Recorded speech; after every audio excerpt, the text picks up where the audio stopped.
ಹೊಸ ವರುಷ ಯುಗಾದಿ ಹಬ್ಬದ ಹಾರ್ದಿಕ ಶುಭಾಶಯಗಳು.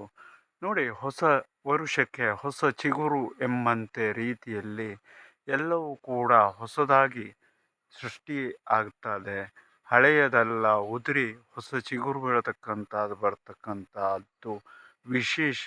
ಪ್ರಾಕೃತಿಕವಾಗಿ ಎಲ್ಲ ಗಿಡ ಮರಗಳು ಬಳ್ಳಿಗಳು ಕೂಡ ಹೊಸ ಚಿಗುರನ್ನು ಹೊಸ ಫಲಗಳನ್ನು ಕೊಡ್ತಕ್ಕಂಥದ್ದು. ಈ ಒಂದು ಶುಭ ಸಮಯದಲ್ಲಿ ಹೊಸದಾದಂತಹ ರೀತಿಯಲ್ಲಿ ನಮ್ಮ ಜೀವನ ನಡೀತಕ್ಕಂಥದ್ದು. ಹಾಗಾಗಿ ಹೊಸ ವರುಷ ಎಲ್ಲರಿಗೂ ಕೂಡ ಹರ್ಷದಾಯಕವಾಗಿ ಇರಲಿ.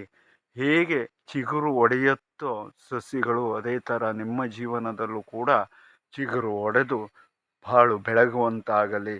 ಜೊತೆಯಲ್ಲಿ ತುಪ್ಪದಿಂದ ದೀಪವನ್ನು ಪ್ರತಿಯೊಬ್ಬರು ಕೂಡ ಯುಗಾದಿ ಹಬ್ಬದ ಅಂಗವಾಗಿ ಮನೆಗಳಲ್ಲಿ ಬೆಳಗಿದರೆ ತುಂಬಾ ಒಂದು ಅದೃಷ್ಟದ ಸಂಕೇತವು.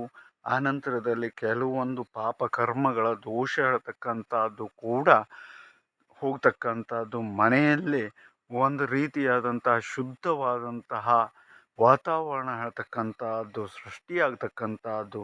ಜೊತೆಯಲ್ಲಿ ನಮ್ಮ ಪಾಪತ್ವ ವಿಮೋಚನೆ ಹೇಳ್ತಕ್ಕಂಥದ್ದು ಆ ಒಂದು ಗೋವಿನ ತುಪ್ಪದಲ್ಲಿ ಇರ್ತಕ್ಕಂಥದ್ರ ಜೊತೆಯಲ್ಲಿ ಆರೋಗ್ಯಕ್ಕೆ ಉತ್ತಮವಾದಂತಹ ಅದು ಕೂಡ ಆಗಿರ್ತದೆ. ಜೊತೆಯಲ್ಲಿ ತುಪ್ಪದ ದೀಪದ ಮಹತ್ವ ಅಂತ ಹೇಳಿದರೆ ಅದನ್ನು ವರ್ಣನೆ ಮಾಡಲಿಕ್ಕೂ ಕೂಡ ಕಷ್ಟಕರವಾಗತ್ತೆ.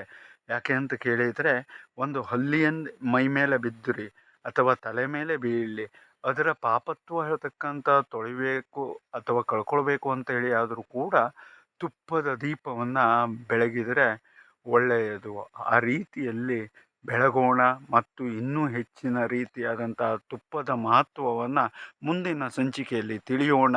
ಎಲ್ಲರಿಗೂ ಕೂಡ ಯುಗಾದಿ ಹಬ್ಬದ ಹಾರ್ದಿಕ ಶುಭಾಶಯಗಳು.